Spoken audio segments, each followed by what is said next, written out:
Vamos al tema número 3. ¿Cómo se construye la iglesia? ¿Cómo entonces se va a construir? No tenemos, ya entendemos que la iglesia es lo que está en el corazón de Dios. Siempre ha estado en el corazón de Dios tener una nación que le alabe y le adore de manera voluntaria. ¿Sí? ¿Quiénes son la iglesia? Todas las personas, judíos o gentiles, que han rendido su vida a Cristo Jesús, que han nacido de nuevo, se han unido a Cristo en su muerte y su resurrección, en el bautismo, y que permanecen en esta relación de manera constante. ¿Sí? ¿Cómo se hace la iglesia? ¿Cómo se construye la iglesia? No es ni será la construcción de esta iglesia, del cómo, no es ni será como una organización religiosa. No es una organización, ¿sí? No es una institución. Ni se va a conformar dentro de un orden humano, ¿sí? Eso es totalmente espiritual. Ni tampoco como tradicionalmente se ha hecho. Por eso aquí es donde uno necesita ver si tiene que hacer cambios radicales, ¿sí? Renovar la mente de lo que es iglesia, y ver si la manera en que uno ha hecho iglesia es el plan de Dios o simplemente son sueños, deseos humanos. Bien, es orden humano. Bien. En primer lugar, la respuesta más importante a la pregunta de cómo, en primer lugar, es llena del Espíritu Santo. En Hechos 1, del 4 al 5. ¿Sí? La iglesia no funciona, no es efectiva sin el poder del Espíritu Santo. Bien. Jesucristo les dice a sus discípulos: quédense en Jerusalén, esperen en Jerusalén. Ya vimos que el nacimiento ya eran iglesia, cada vez que se juntaban eran iglesia, pero ahora faltaba una parte importante para el funcionamiento de la iglesia, que esa iglesia recién nacida sea llena del poder del Espíritu Santo. Entonces Jesús les dice: no vayan a ningún lado. No empiecen a imponer manos, no empiecen a predicar, no empiecen a organizarse, no empiecen a ir a ningún lado. No hagan nada si no tienen el poder del Espíritu Santo sobre sus vidas. Y esa era la promesa importantísima para el empoderamiento de la iglesia. Ellos se reúnen, esa iglesia, ese cuerpo de Cristo, esa familia, se reúnen y llega y desciende la promesa, el poder del Espíritu Santo, ¿sí? Y ahí empieza el funcionamiento de la iglesia. Bien. El ejemplo que siempre pongo es la de la caja de los cerillos. Muchos ya saben de este ejemplo, ¿sí? ¿Por qué una caja de cerillos? Porque muchas veces la iglesia es como una caja llena de cerillos. La caja viene siendo las 4 paredes, la estructura. La caja viene siendo los métodos, formas, formalismos, ¿sí? Y los cerillos son todas las personas, bien enfiladitas, bien arregladitas, bien bonitas dentro de una caja. Pero mientras estaba Jesucristo con sus discípulos, ya los tenía preparados, ¿sí? Listos. Pero sabía Jesús que una caja de cerillos, sin que los cerillos sean encendidos, dentro de esa caja, esos cerillos, ¿para qué sirven?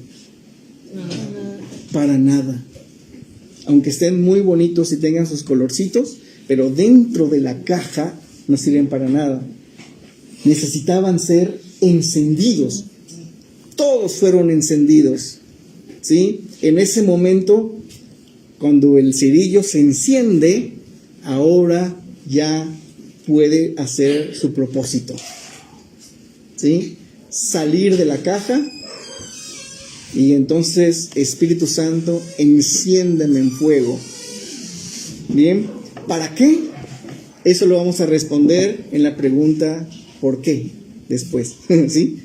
Primero saber que seamos salir de la caja, salir de la estructura, salir del estar bonitos y enfiladitos y dejar que el Espíritu Santo nos encienda.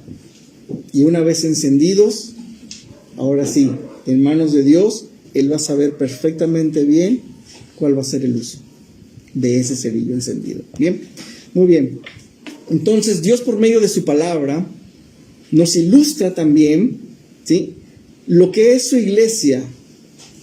¿Sí? Nos ilustra de diferentes maneras de lo que es la iglesia, y todas estas formas que vamos a ver tienen cosas en común. Bien, hay muchas formas en que Dios se refiere, ilustra a la iglesia. Una de esas es como la novia. Bien, la novia. Y eso está en Efesios 5, del 22 al 27. En 2 de Corintios 11, 2. En Apocalipsis 19, del 7 al 9. En Apocalipsis 21, 2. Y en Isaías 54, 5. ¿Sí? Son lugares donde se explica a la iglesia o el cuerpo de Cristo como la novia. Y uno de los principales versículos está en Apocalipsis, donde dice, ¿sí?, que las bodas del Cordero, donde la novia aparece blanca con el lino fino, y que ese lino fino son las acciones buenas de los santos, ¿sí? Y esas son las analogías, las formas en que Dios ve a esta iglesia. Segundo, como un edificio no construido humano, sino espiritual.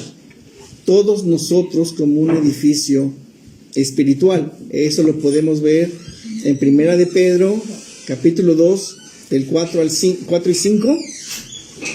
1 de Corintios 3, del 9 al 17.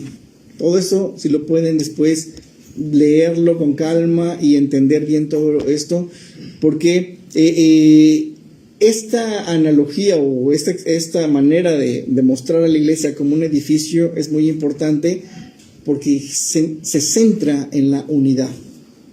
Bien, la novia también se centra en la unidad, en el trabajo mutuo, en la santificación, en la pureza, en la santidad. ¿Sí? Toda esa novia tiene mucho que ver con santidad, esa unidad en santidad y trabajo, acción. El lino fino, las obras justas de los santos, ¿sí?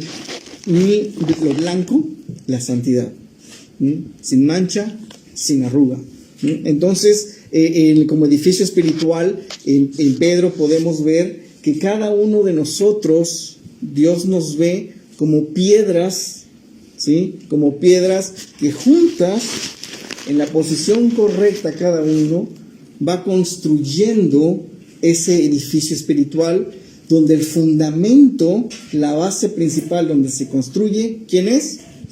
Cristo. Y otra vez aparece Cristo como fundamento importante, ¿sí?, a través de Cristo. También la Biblia nos hace referencia a la iglesia como un cuerpo humano. ¿Sí? Un cuerpo humano. 1 de Corintios 12, del 1 al 27, donde está hablando de las funciones.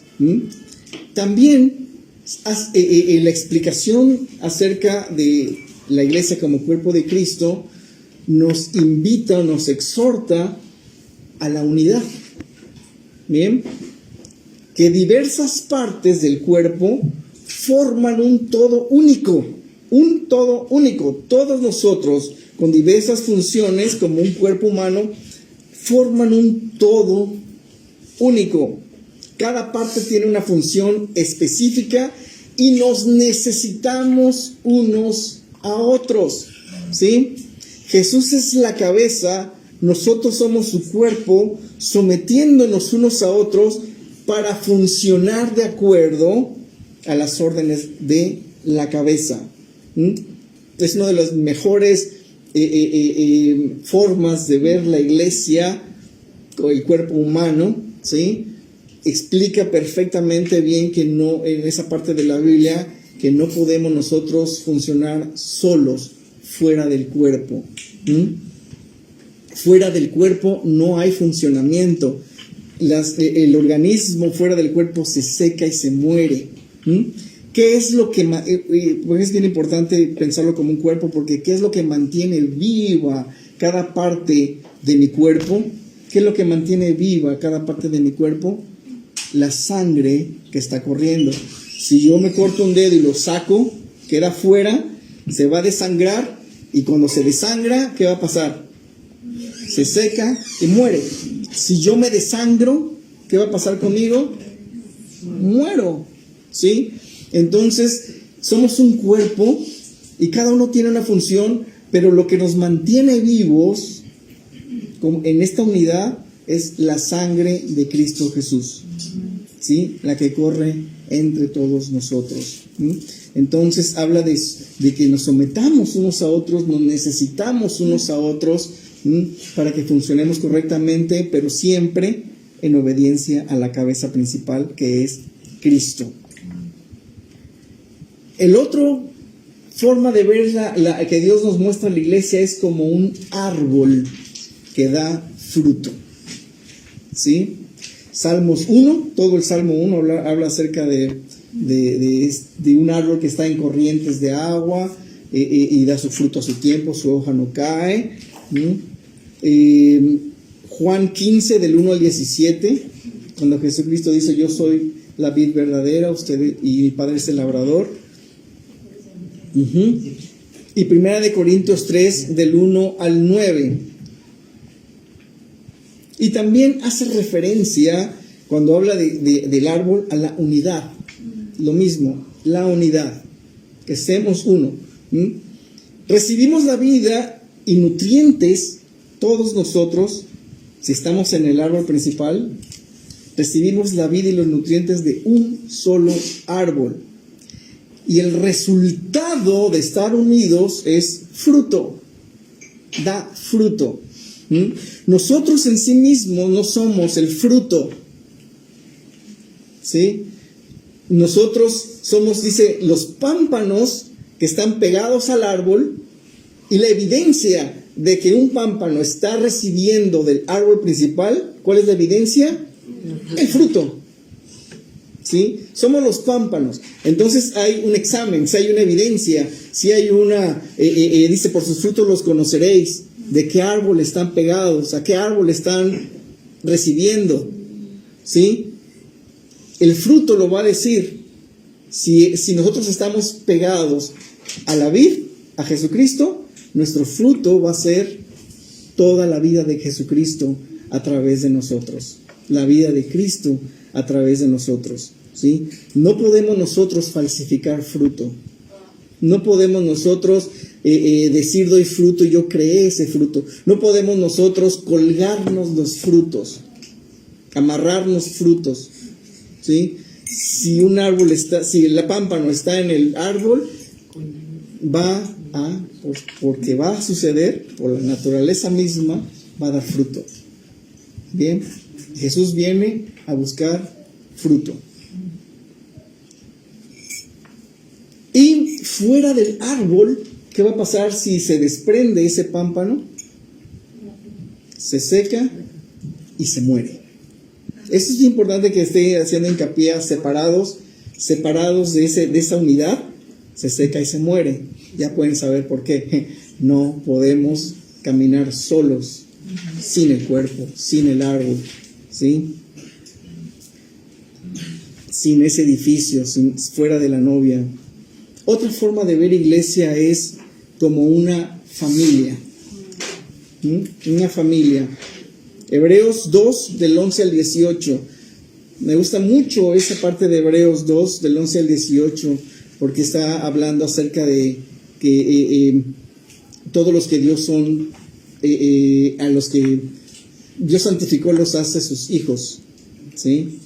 Y dice que Jesús es nuestro hermano y que no se avergüenza de llamarnos hermanos, ¿sí? Él es nuestro hermano mayor. Muy bien, también hablar del cuerpo de Cristo, hablar de la iglesia como una familia, nos lleva a unidad, a orden, el orden de Dios, ¿sí? Y a la identidad que tenemos. Yo formo parte de una familia y eso me da identidad. Yo formo parte de una estructura familiar y eso me da un orden. Yo sé quién es mamá y papá y eso me da un orden. Yo sé quiénes son los hermanos mayores y eso me da un orden. Yo sé que yo soy mayor y tengo hermanos menores y eso me da un orden y también una identidad. Bien, unidad, orden, identidad, ver la iglesia como familia, ¿sí? Entonces, Dios es nuestro Padre, un Padre amoroso. Dios es nuestro Padre. Jesucristo es nuestro hermano mayor. Este hermano mayor nos rescató, ¿sí? Y nos ayuda, es un hermano que nos ayuda en nuestras debilidades.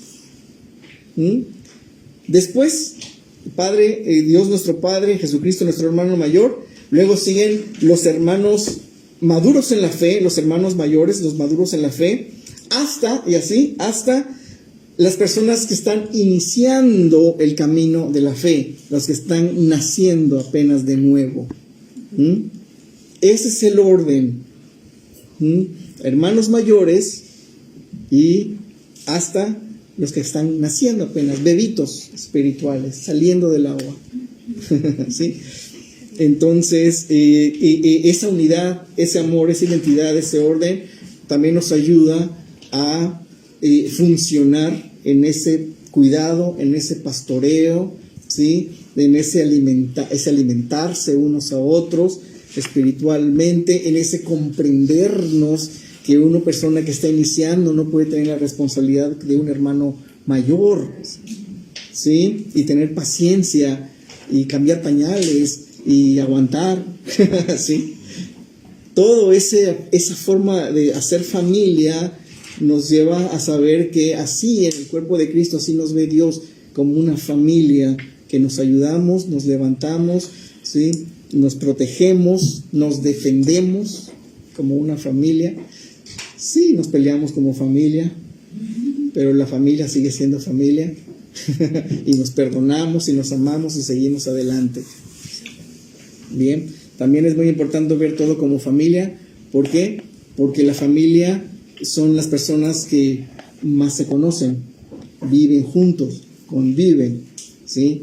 Y son los que conocen mi familia, conocen mis debilidades, conocen mis defectos. Yo puedo salir a la calle, tener amigos y tener mucha gente, pero no van a conocer quién soy yo. Yo puedo disfrazarme de una persona, de quién soy fácilmente, ¿sí? En las redes sociales yo puedo aparentar, yo puedo salir aparentando, pero dentro de mi casa, dentro de la familia, yo no puedo vivir con una máscara. Dentro de la familia yo no puedo vivir fingiendo que soy otra persona.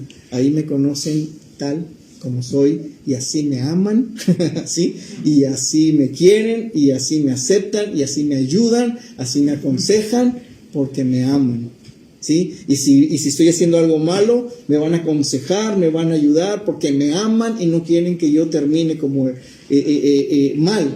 ¿Qué hermano que sea aquí, que tenga, o que sea papá o mamá, que vea a su hijo caminando mal, o un hermano mayor viendo a su hermanito, o un hermanito viendo a su hermano mayor caminando mal, no le va a doler el corazón y va a buscar ayudarle, aconsejarle en amor, no en juicio, no en ataque, sino en amor, restaurar? Por eso es bien importante vernos como familia.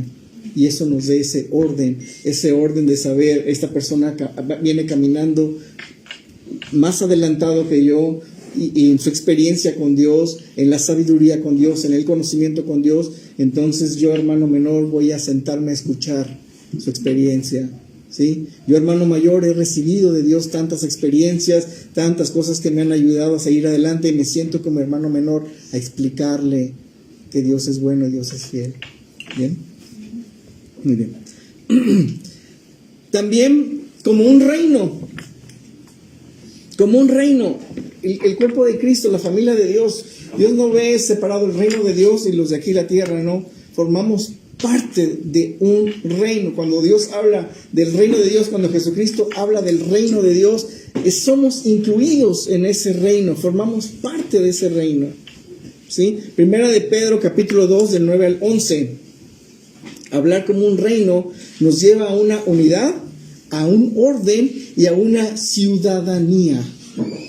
¿Sí? Tenemos una ciudadanía, pertenecemos a esa gran nación eterna y poderosa. Todos los que voluntariamente se mantienen rindiendo obediencia, honor y alabanza al único Rey de Reyes que gobierna con verdad y justicia, forman parte de esta ciudadanía. ¿Sí?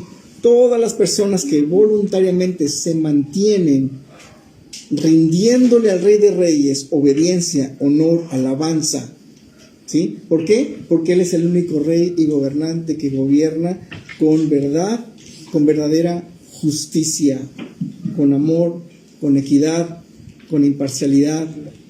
¿Sí? Él. Así que todos podemos fácilmente someternos a ese Rey bueno. Todo esto que hemos visto, porque también podemos hablar de que el cuerpo de Cristo, la iglesia, otra analogía es como un ejército que va a la batalla, que tiene un general, que tiene un capitán, ¿sí? Que sabe hacia dónde enviarnos, llevarnos y extender ese reino. ¿Sí? Formamos parte. No podemos hablar de un ejército o no podemos hablar de un soldado fuera del ejército peleando solo. Lo acaban enseguida.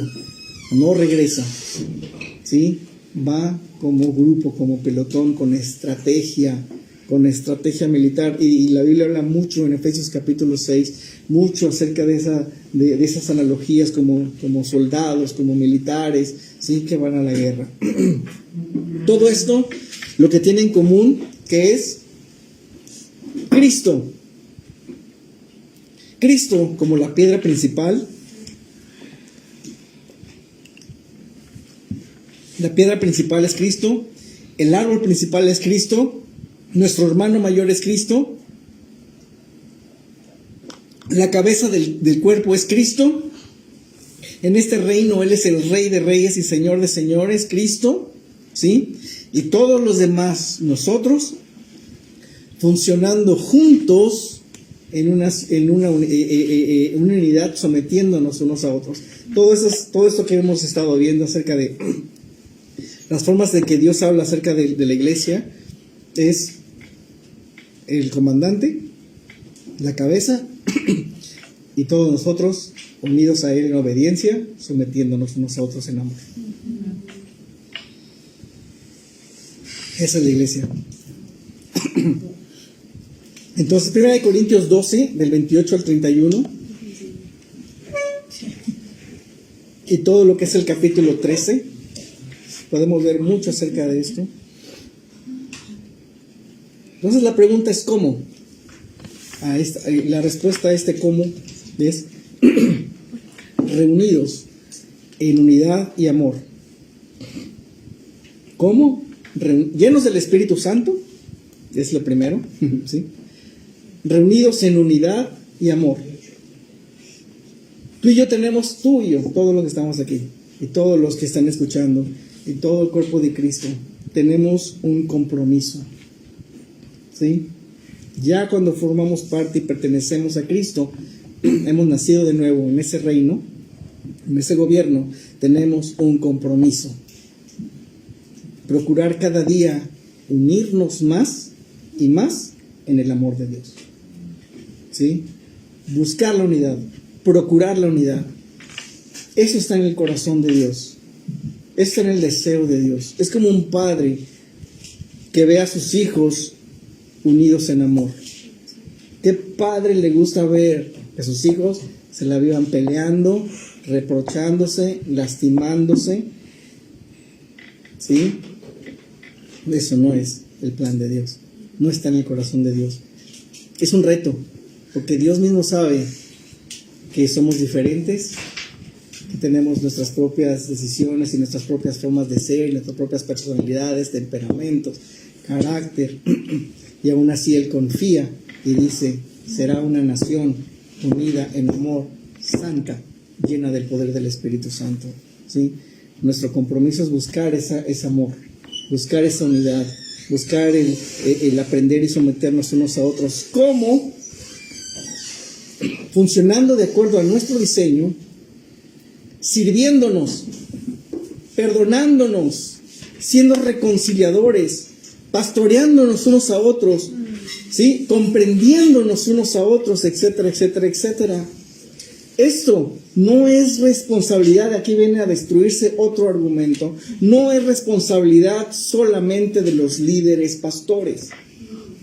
¿Sí? En ninguna parte vemos, en todo lo que hemos visto, que tú quédate sentado y deja que los pastores, los líderes lo hagan. No, todos formamos parte de todo esto. Todos tenemos nuestra posición, nuestro lugar y nuestro funcionamiento, ¿sí? Entonces no es responsabilidad de líderes pastores, es responsabilidad de todo creyente. Esta unidad en amor nos hace ser funcionales, ¿sí?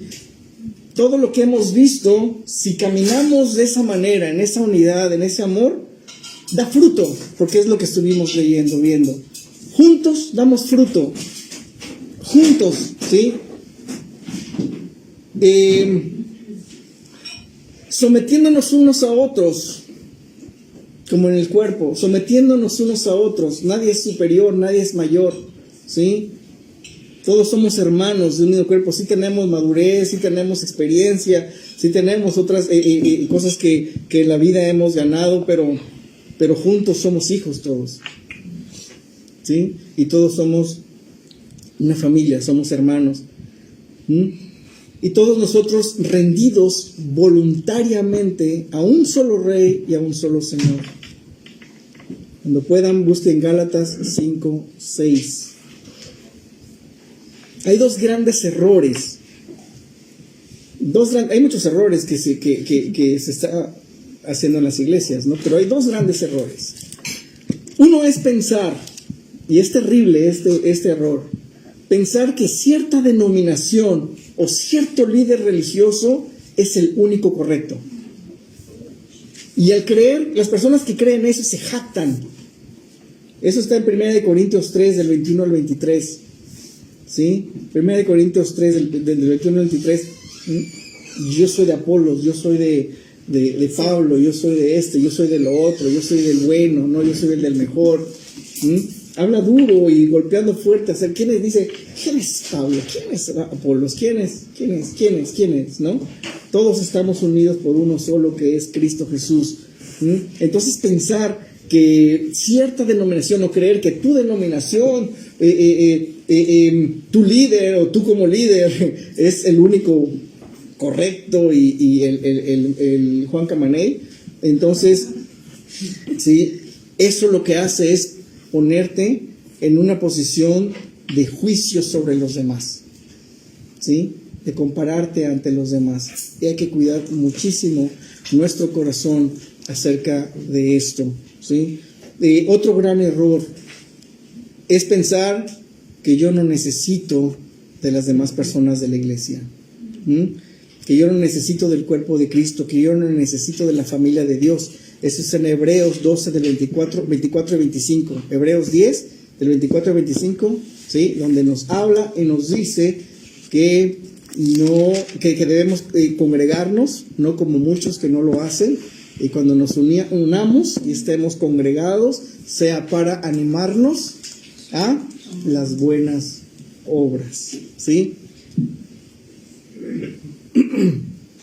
Pensar que el error es pensar yo puedo solo con Dios, y ese es un error que se cometen mucho. Yo puedo solo con Dios, no tengo por qué ir a congregarme, no tengo por qué ir a una iglesia, no tengo por qué soportar a los demás, ¿sí? No tengo por qué estar con las demás personas que, no sé, no me caen bien o no me van a caer bien.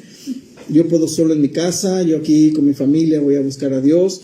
Todo esto es una mentira de Satanás, es un grave error, está fuera del corazón de Dios, fuera de la voluntad de Dios, porque Dios está levantando una nación junta, ¿sí? No independientes, personas independientes, una nación santa que le adore, que le sirva de voluntad propia, ¿sí?